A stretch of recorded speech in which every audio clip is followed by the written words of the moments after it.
si tu me regardes, bien aimé, il y a un pouvoir, il y a une autorité en toi. Malgré que le temps ne soit pas encore arrivé, il y a des situations où Dieu te lèvera au niveau du temps et du pouvoir pour pouvoir l'accomplir.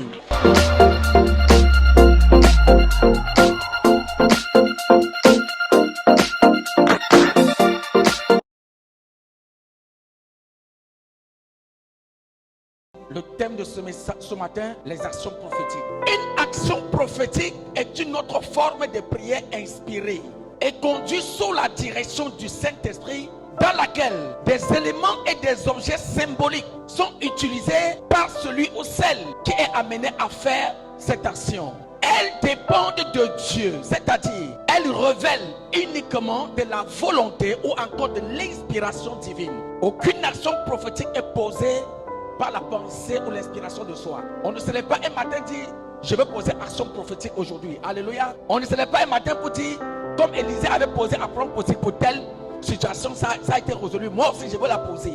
Ça ne va pas marcher. Il y a une différence entre acte prophétique et action prophétique. Une action prophétique révèle de la volonté ou de la pensée de Dieu. C'est une inspiration divine donnée à un loin de Dieu pour poser une action. Donc il faut faire une sorte de prière en utilisant les éléments de la nature ou encore des éléments symboliques pour poser une action qui va décanter une situation critique. Alors un acte prophétique c'est quoi? Un acte prophétique ne révèle pas de la volonté de Dieu ni de l'inspiration divine, mais elle relève de la volonté de soi. C'est un acte de foi qui relève de la foi d'un homme, pas de la volonté de Dieu. Tu te lèves matin, tu boostes ta foi. Tu dis je vais poser une action prophétique aujourd'hui et tu le fais. Ça peut marcher, ça peut ne pas marcher. Chaque action prophétique correspond à une situation. Donc l'action prophétique que je pose aujourd'hui ne peut pas être posée dans tous les cas, c'est-à-dire dans toutes les situations. Tu peux prendre encore le même eau. Demain, quelqu'un a un problème critique, peut-être un problème d'emploi. Toi tu dis bon, on avait posé action prophétique, quelqu'un a ressuscité. Je vais prendre de l'eau, je vais poser action prophétique avec toi, ça va marcher. Ça ne marchera pas. Deuxième des choses que tu dois comprendre, les éléments qui sont utilisés dans une action prophétique correspondent au problème qu'on veut résoudre. On ne résout pas un problème avec les éléments qui sont hors atmosphère de la nature du problème. Sinon l'action prophétique sera hors atmosphère et ça ne marchera pas. Dans le livre de Genèse, la Bible parle de la création. Regardez ce que Dieu va faire. Pendant que Dieu créait l'humanité, la première des choses, comment Dieu a créé l'homme? Par la parole. Dieu dit faisons l'homme à notre image et à notre ressemblance. Et la Bible après dit quoi? Dieu fait l'homme et il fait la femme à son image. Et après avoir créé l'homme, c'est l'homme spirituel créé par la parole de Dieu. La Bible nous dit maintenant dans le livre de Genèse 2, Dieu n'a plus fait l'homme, mais Dieu va créer l'homme de la poussière de la terre. En cet instant, Dieu, la Bible déclare, Dieu fait monter une vapeur du sol. La vapeur ici représente l'eau. L'eau qui représente le Saint-Esprit. Et la vapeur, il va prendre la terre où la vapeur était montée, il va faire de l'argile pour fabriquer l'homme. Ici, nous avons l'esprit de l'homme et nous avons le corps. Et la troisième des choses, la Bible déclare, Dieu va souffler un souffle dans l'homme. Et l'homme devient un être dont le souffle que Dieu a mis en toi, il va prendre l'âme de l'homme et mettre dans le corps qu'il avait créé. Il y a trois éléments. Le corps, l'âme et l'esprit de l'homme. La première création, elle est spirituelle. Mais la deuxième création, elle est action.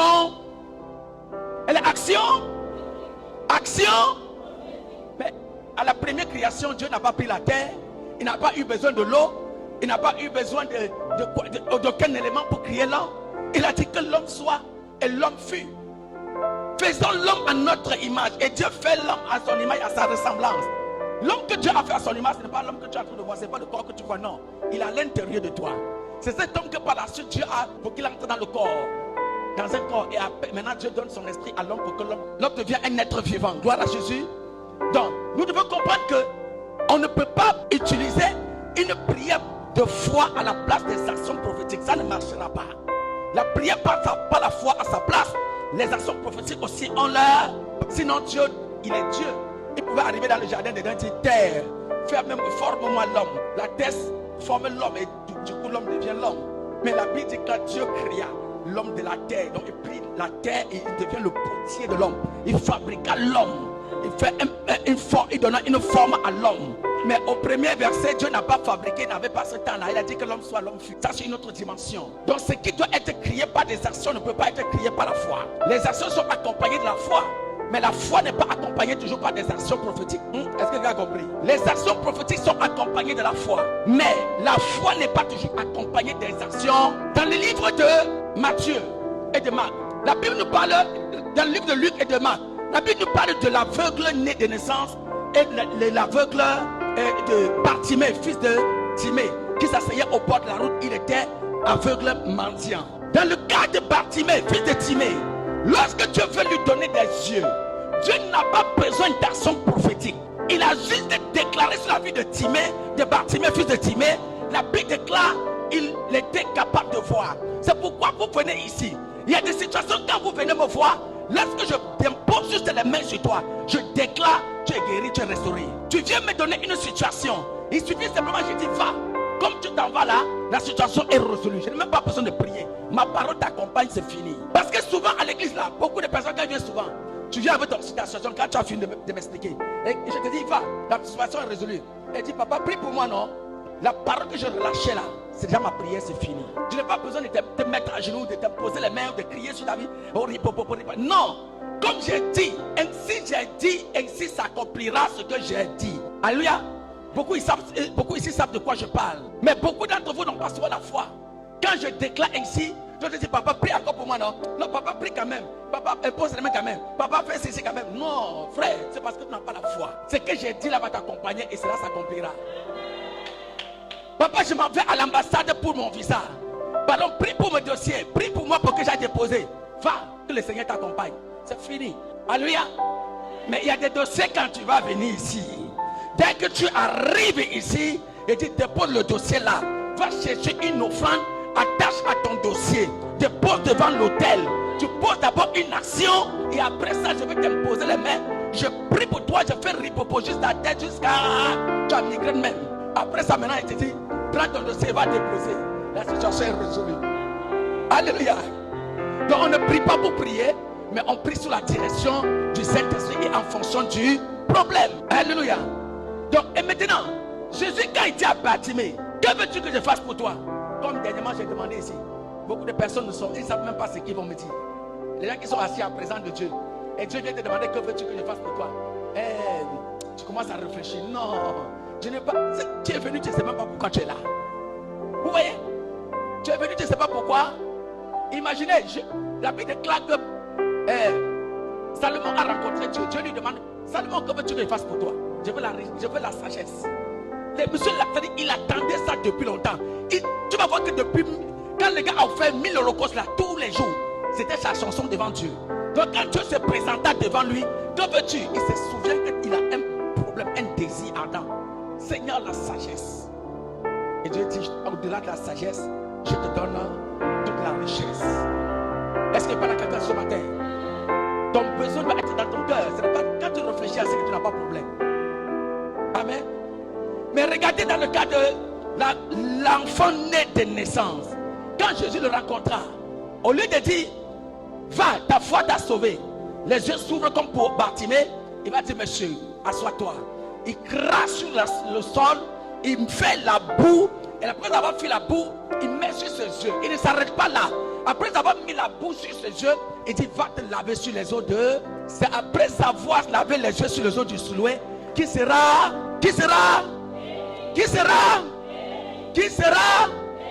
frère. Tout ce n'est pas seulement la foi. Vous les chrétiens, vous voyez toujours la foi partout. Élie est arrivé dans la maison de la veuve. Qu'est-ce que tu as dans ta maison?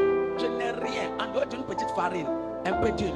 Prépare-moi d'abord à manger. Action prophétique. Donc si tu ne m'as pas donné à manger, il n'y a pas parole pour toi. C'est après avoir mangé, quand tu as fini de poser action prophétique, la parole que je vais dire dans ta vie s'attachera à ta vie. Car le problème qui est dans ta vie là, il faut d'abord que mon ventre soit plein pour que je prophétise. Si mon ventre n'est pas plein, je ne prophétise pas. C'est l'action prophétique que tu dois poser. Il y a l'une de mes filles, un jour, elle est venue me faire au bureau. Elle est assise devant moi, sa tête m'énervait en même temps. C'est parce que j'avais donné une direction, elle n'a pas suivi. J'ai donné une deuxième, elle n'a pas suivi. Elle vient me trouver au bureau. C'est-à-dire, quand elle est assise là, je la regarde, sa tête m'énerve en même temps. Elle parlait, mais je la regardais seulement. Parce qu'il savait que quand je vais dire tout ce que je vais dire là, elle ne va pas suivre. Maintenant, ce jour-là, Dieu l'avait confondu. Donc quand elle venait me voir là, elle a passé toute la nuit à pleurer. Donc c'est pourquoi elle est venue avec son sac s'asseoir devant moi et transpirait sur elle comme ça. Ce jour-là, il n'y avait pas eu culte. J'avais fait direct. Après que j'ai fini, donc elle était assise là, m'attendait après le direct. Tout ce qu'elle parlait m'énervait. Après, elle envoie la main dans le sac. Elle me dit, papa, voici mon offrande que j'ai apporté. Quand elle a dosé l'offrande de ce matin, je voulais lui dire, prends ton offrande. Quand j'ai regardé l'offrande là comme ça, là, le ciel s'est ouvert en même temps. Amen. C'est-à-dire, moi j'étais en colère contre elle. Mais le geste qu'elle a fait a touché le cœur de Dieu. Alors que moi, son geste ne me disait rien. Je voulais lui dire, ramasse ton offrande. Quand j'ai tendu ma main, le ciel s'est ouvert directement pour elle. Et Dieu m'a commencé à parler sur sa vie. Elle a suivi sa délivrance ici 4 semaines. Et elle était au point de mourir même. Elle était en danger de mort. Donc si elle était sortie ici ce jour-là, je suis sûr qu'elle ne serait pas encore vie. 4 semaines, 4 dimanches, j'ai fait sa délivrance ici. J'étais en plein confinement. Alléluia. Donc son offrande là a touché le cœur de Dieu. Et Dieu maintenant a touché le cœur de son serviteur. Et Dieu dit, dans cette situation là, tu dois agir. Il faut arrêter de te fâcher contre elle. Alléluia. Gloire à Jésus. Action prophétique là, les actions prophétiques là, ne jouez pas avec. Dieu pour sauver l'humanité, il a donné qui? Il a donné qui? Il n'a pas donné à apôtre Déclat. Il n'a pas donné à moi. Il n'a pas donné, je ne sais pas qui, quoi. Hein? Il a donné son fils Jésus. Il n'a pas prêté. Il a pris pour lui-même, là, il a donné. Gloire à Jésus. Donc, tout ce qui concerne offrande, sacrifice dans la présence de Dieu, ne prenez jamais entre les mains de quelqu'un. Prenez pour vous-même. Écoutez, ce n'est pas la quantité qui compte. Je vous ai dit ça dans le groupe. C'est la qualité. Même si tu n'as pas, même si c'est 5 millimètres qui reste dans ta maison, mets dans l'enveloppe. Si l'homme de Dieu là, il est vraiment un serviteur de Dieu, sauf les mamailleurs là. Hein? Qui dit, si tu n'as pas 1000 dinars, je ne peux rien faire pour toi. Si tu n'as pas 500 dinars, je ne peux rien là. Non. Si c'est un homme de Dieu là, il va te comprendre. Gloire à Jésus. Je répète, ce n'est pas la quantité, c'est là. C'est là. Tu n'entends pas ta voix. C'est là. Voilà, ce que tu apportes devant toi doit être de qualité. Tu peux apporter même la quantité, Dieu n'agrée pas. Pourquoi nous utilisons la bouteille d'eau? Présentement, c'est une simple bouteille d'eau comme tu vois devant toi. Au commencement aussi, c'était une simple bouteille d'eau. Au nom de Cana, la Bible déclare, après que le vin était fini, Marie va demander aux disciples d'aller vers Jésus. Et Jésus va leur dire, ce n'était pas encore son temps. Donc, en cet instant-là, Jésus n'avait même pas encore commencé son ministère. Mais le pouvoir et l'autorité étaient déjà en lui. Et même toi qui es assis, si tu me regardes, bien aimé, il y a un pouvoir, il y a une autorité en toi. Malgré que le temps ne soit pas encore arrivé, il y a des situations où Dieu te lèvera au niveau du temps et du pouvoir pour pouvoir l'accomplir. Et ce matin, j'ai cette conviction que premièrement, nous sommes au nom de Cana. À Cana, il a transformé en vin. Tout à l'heure, la première étape, nous allons transformer cette eau en vin. Le même vin qu'il a transformé le jour au nom de Cana. La Bible nous enseigne que à la veille toujours il a arrêté. Il a pris le même vin qui a été transformé depuis l'eau. Il a transformé, c'est devenu son.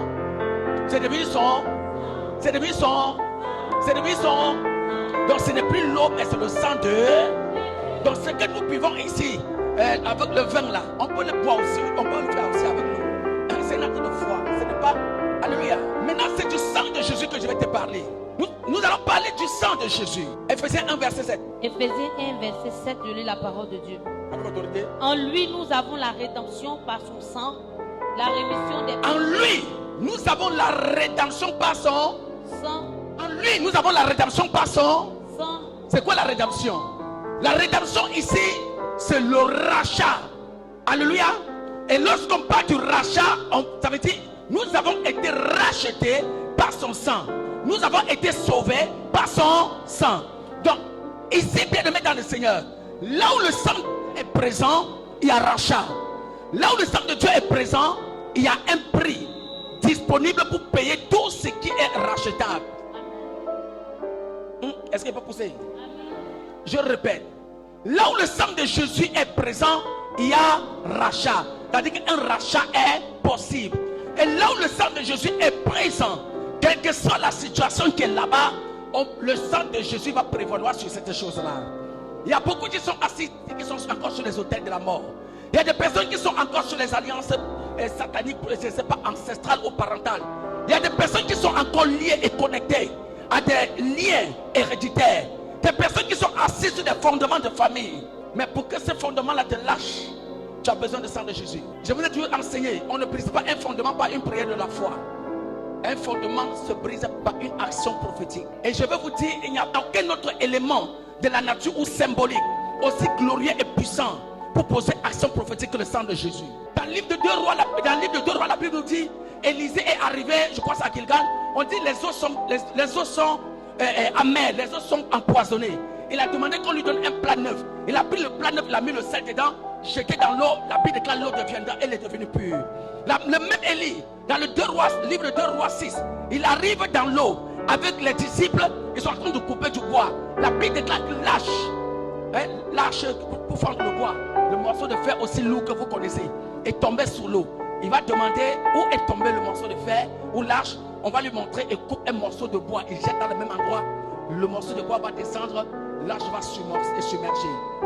Est-ce que c'est possible que le fer submerge au-dessus de l'eau? Est-ce que c'est possible? Est-ce que c'est possible? Est-ce que c'est possible? C'est possible? Mais avec moi c'est possible. Tu n'as pas compris. Avec moi c'est possible. Mais Jésus a fait ça, toi tu dis c'est impossible. Élisée a fait ça, toi tu dis que c'est impossible. La Bible déclare qu'Élie était un homme de la même nature que toi. Donc ce qu'Élie a fait, tu es capable de le faire. D'ailleurs même Jésus, qui n'était pas de la même nature que toi, c'est-à-dire il était semi-homme, semi-dieu. La Bible déclare, si vous croyez en moi, vous ferez des choses plus grandes que ce que vous m'avez vu faire. Donc quel que soit ce que vous avez vu Jésus-Christ faire, vous avez la capacité, le pouvoir de pouvoir le faire de même. Mais seulement il faudrait que vous croyez en ce que vous faites. Il faudrait que vous ayez la foi en ce que vous foi en ce que vous. Donc pourquoi je te pose la question, tu me dis submerge. Alléluia.